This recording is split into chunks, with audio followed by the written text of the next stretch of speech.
Kasi kailangan talaga namin yung sundin yung cut-off.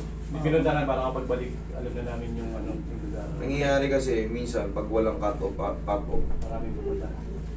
kung lahat kayo pupunta ng hapon, walang trabaho sa umaga, ayoko magtrabaho hanggang madaling araw. Kaya kailangan, siyempre, kailangan sundin nyo rin yung system namin para, pero mabilis naman kayo mabubuk pagka nakausap nyo kami, hindi kami. Sabi ko, pasyalan na natin, alam natin yung lugar. Dire-diretso na, awalan na. Ano po bang masakit sa akin, sir? Ito po eh. Ano yan? Yung batang limon. Minsan, masakit siya. Pag natapak, parang nawawalan na ano. Nanlakas. Kasi minsan naman okay naman, minsan hindi. Hindi, ang tawag dyan is, hindi siya consistent. Ang tawag dyan, extended ligaments na umiipit. Madali lang yan. Madali lang yan. Tuturuan din kita ng, kasi hindi yan ano, hindi na yan mo, wala na dyan yan. Maaaring na-injury ka before, tapos nakagalingan, namaga yung tuhod natin, tapos nakagalingan, hindi na na-perfect yung paghilom. Open on lang eh. Open on. Minsan. Yun, on-off lang, on-off, on-off. Minsan sa linggo, wala naman. Mamaya meron na. Oo, yun yun. Pero madali lang yun. Ang gagawin mo lang dyan, yayanikin mo lang yan. Oo, sinisipa ako yan. Ganun lang. Tapos, bukod dyan, dito, Ito. Likod niya. palipik. Ito palipik ko sa akin. Likod niya pala yung sakit. Bigyan, mami, o, dyan muna. Puso ka rin sir. Puro madadali lang yung kaso mo eh. Hindi naman ano. Yan. Yung mga ganito, masakit pa lang, pero naangat pa. Paagapan nyo na. Kasi, eventually, kakatiis-tiis nyo, susunod yan, mararamdaman nyo. Bah, Hindi na maitataas. dati naaangat ko pero masakit lang. Ngayon, oh, aray, kasi nagkaroon na ng puno na ng inflammation, haharang na sa joint. Mahirapan nyo iangat. Hanggat maaari, bearable pa, Pwede ba? Kasi nakikita ko yung... makarating nyo na. Kasi siyempre, kayo rin ang magdusa eh. Kayo rin ang magdusa na masakit na i-adjust. May nakita ko ito. May iyak ko. Yes, totoo yun, totoo. Ilan, Kaya mas maganda, shoulder pain pa lang, paagapan nyo na. Kasi, lalo kung mahina yung pain toleration nyo, huwag nyo na antayin ng pagbaulin ko kayo ng 10 kilo lakas ng load eh. May pain talaga yan, yung mga frozen shoulder, may pain talaga yan, hindi nyo maiwasan. Kahit hindi kayo sa akin magpa-adjust, kahit sa iba, reviewin nyo, mag-video, manood kayo ng mga video, maraming ganito, the same ng procedure.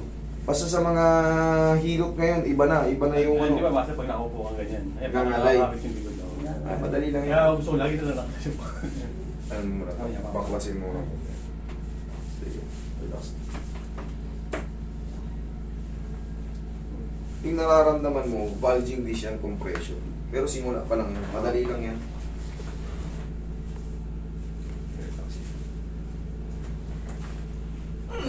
Bigat. Sige, higa kang paghihaya.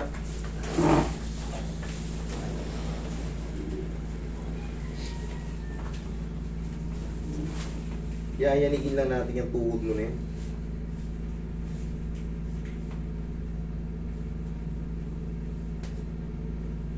Actually, maliit nga lang. Ayan o. Maliit lang. Yung kabila po pero. Tupi mo. Straight. Mas maliit na maliit dito. Pero ito, ayun o. Konting-konti lang yun. Napakanipis pa. Malayo. Yaya. Kahit nakapikit, kaya kong ayusin to eh. Pag mga ganito ng ano. Yun, tumunog na kagad. Pero yung sakit talaga, minsan papalik yung nito. Papalik pa siya. Kaya nga tuturuan kita. Ah, exercise. Hindi na yan sobrang sakit kasi pag katulad ngayon, nayanik. Wala na yan. Kung sakaling umulit man sa mga past months, Hindi na yung linggo-linggo. ganunin mo lang yan, tanggal na yan. Sa inyo kasi, siyempre, hindi nyo pa alam. Kaya nahihirapan kayo. Pero pag natutunan nyo na, napakasimple lang pala, dinala ko pa sa therapist. Pero siyempre, kailangan nyo munang dumaan sa therapist para matutunan nyo. Mahirap eh. Para lang din kayo nag-seminar niya. Paano nyo matutunan kung di kayo nag-seminar? Pag-ilip.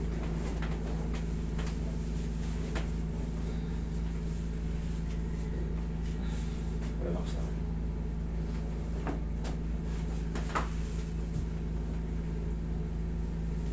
Kabilang side.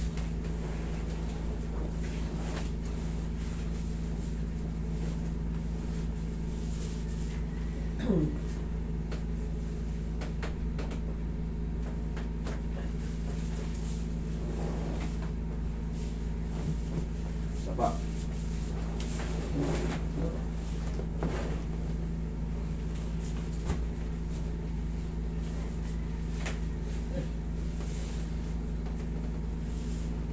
Yun. Iwanan.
Relax now. Inhale. Exhale.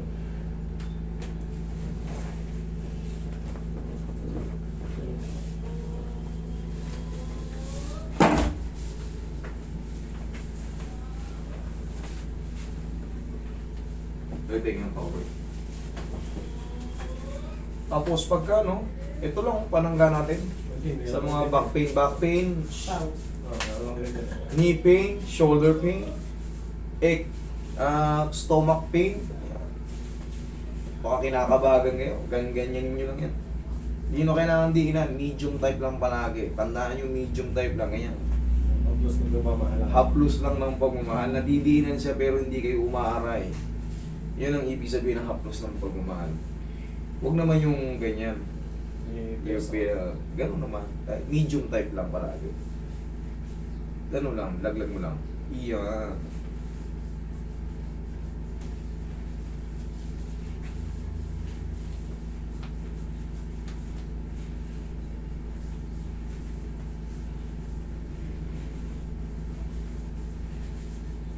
Ngayon, ituturo ko sa iyo yung technique dito. Kasi ito, hindi naman talaga to consistent. Yayanigin mo lang to. Pag tumunog na siya, okay na. Kasi minsan umiipit talaga yon sa mga maling hakbang. Pero pag inalog-alog mo yan, ganun-ganunin mo, nawawala rin.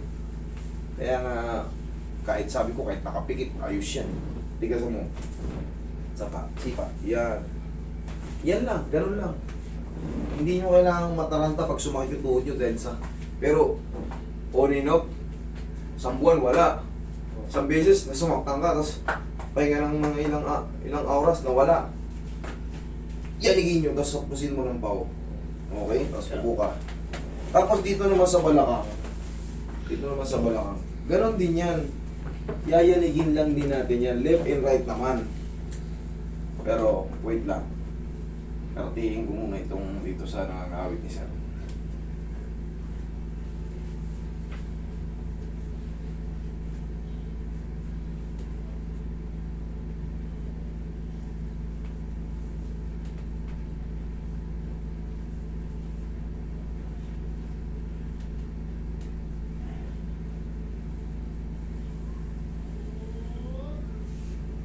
So ano, nagpaano ako, hinihilay ganito. Ano, parang walang makita mga ganito eh. Sino humila, Sir? Yung nga nag-ano. Bakit pa? Oo. Hinila ka. Oo. Mali kasi yung ganito. Ganyan lang. Hindi mo kailangang hatakin ng todo. Oo. Tutunog yan. Pero may technique, may dinidiinan kami dyan. Hindi po pwedeng paganon, paganyan, paganon. Meron yan, may technique. May technique yan. Gumagaya-gaya kayo. Tingnan nyo, Oo. sumasakit. Parang ako napasama pa yata. Sumakit pa, hindi na sumasakit. Nagpahin, sumakit pa. Yun yung mga imitation. Oo. Bumili ka ng imitation. Hindi, may technique dyan. Siyempre, Yung mga nag-spa sa mga ano, di ba? Yung mga master yung mga sa sa spa, siyempre, yung iba therapist din talaga dyan. Pero yung iba, hindi. Yung aral lang. Hindi, yung iba talaga walang papel. Maniwala ka. Yung iba walang papel talaga.